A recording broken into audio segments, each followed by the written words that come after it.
Hello viewers, Radhe Radhe. দুতুন কিচেনের পক্ষ থেকে সবাইকে স্বাগত আজকের একটা নতুন ব্লগে। আজকে বানাবো নবরত্ন। দেখো আমি এই রকম ভাবে সবজি 9 রকম নিয়েছি। এবার পনিরটাও কেটে নিয়েছি, মটরশুঁটি, কর্ন আর এই সবগুলো দিয়ে চলো তাহলে রান্নাটা শুরু করি। জল গরম বসিয়েছি, সবজিগুলো একটু সেদ্ধ করে নেব। সমস্ত সবজি সেদ্ধ করে নেবো। আমি একটু নুন দিয়ে দেবো। আমি কিন্তু খুব সেদ্ধ করব না, হালকা একটু বয়েল এলেই অফ করে দেবো। লাস্টে কিউব করে কাটা বাঁধাকপি দিয়ে দেবো। সবজি সেদ্ধ হতে হতে আদা, তার সাথে কাঁচা লঙ্কা গুঁড়িয়ে নেব। এইবার এটা ঢেলে নেব। এইবার সাদা তিল দিয়েছি, মগজদানা দিয়েছি, এবার কাজু, তার সাথে পোস্ত দেব, দিয়ে বেটে নেব। কড়া গরম করতে দিয়েছি। আজকের রান্নাটা আমি সানফ্লাওয়ার অয়েল দিয়েই করব। পরিমাণ মতো তেল দেব। তেলটা গরম করে ঘি দেব। সবজি আমার ভাপিয়ে নেওয়া হয়েছে। দেখো সবজি সব গোটা গোটা আছে, আমি খালি একটু ভাপ দিয়ে নিলাম। এবার আমি জল ঝারিয়ে নেব। পনিরগুলো এবার ভেজে নেব। এক পিঠ ভাজা হয়ে গেছে, উল্টে দেব, দিয়ে আমি তুলে নেব। ওই তেলেই জিরে দেব, তেজপাতা, থেতো করে নেওয়া গোটা গরম মশলা, ক্যাপসিকাম কুচিটা দেব। তার উপরে আদা, কাঁচা লঙ্কা যেটা আমি গ্রেট করেছিলাম মিক্সিতে দিয়ে দেব। কাঁচা লঙ্কা আদাটা একটু ভাজা করব যাতে আদার কাঁচা গন্ধটা চলে যায়। তারপরেই আমি জল ঝরানো সবজিগুলো ঢেলে দেব। ভাজা ভাজা হয়ে গেছে, এবার আমি জল ঝরানো সবজিগুলো সব দিয়ে দেবো একসাথে। দিয়ে উল্টে পাল্টে সবজিগুলোকে ভাজা ভাজা করব। এতে আমি লঙ্কা গুঁড়ো, হলুদ গুঁড়ো কিচ্ছু দেবো না। ওইগুলো ঘোরানোর পর টমেটো দেবো, দিয়ে জল দেবো আর দেবো দই, দিয়ে একসাথে একটা পেস্ট বানিয়ে নেবো।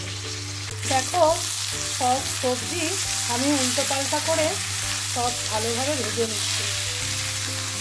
ফুলকপিগুলো আমি তুলে নিয়েছি। এইবার যে পেস্টটা করে নিয়ে এলাম সেটা দিয়ে দেবো। এইবার সবজি বাটনা একসাথে আমি একটু ভাজা ভাজা করে নেব।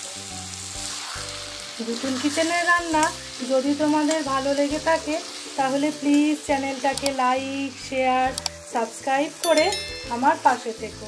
আর বেল বাটনটাও অবশ্যই প্রেস করে দিও।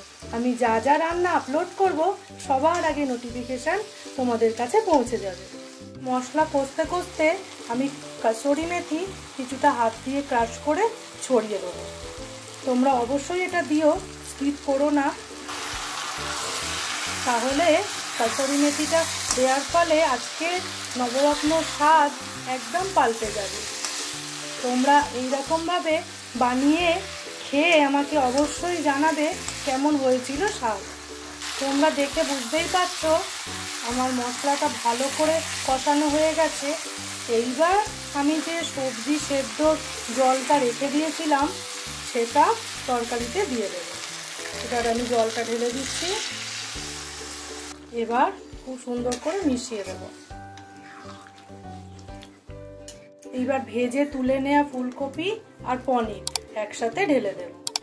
যেহেতু নিরামিষ তরকারি একটু আমি মিষ্টি দেবো, মিষ্টি দিলে স্বাদটা ভালো আসবে। সব সবজি সুন্দর করে সেদ্ধ হয়ে একদম ঠিকঠাক হয়ে গেছে। একটু ঝোল ঝোল আছে, কিন্তু একটু ঠান্ডা হওয়ার পরেই তরকারিটা ঝোল সব টেনে নেবে, তখন একটু মাখো মাখোই দেখতে লাগবে।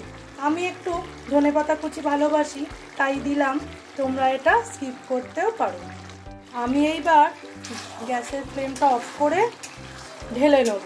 তারপর তোমাদের দেখাচ্ছি কেমন হয়েছে দেখতে। একটু আমি স্ট্যান্ডিং টাইমে কড়ার মধ্যেই রেখে দেবো, তারপর আমি ঢেলে নিচ্ছি। দেখো বন্ধুরা, আমি একটা বলে সব তরকারিটা ঢেলে নিয়েছি। আজকের আমার সেরা রেসিপি নবরত্ন, সেটা তোমাদের কেমন লাগলো অবশ্যই আমাকে কমেন্ট করে জানাবে। আমরা এবার গরম গরম নবরত্ন খেয়ে নেব। তাহলে আজকের মতো টাটা।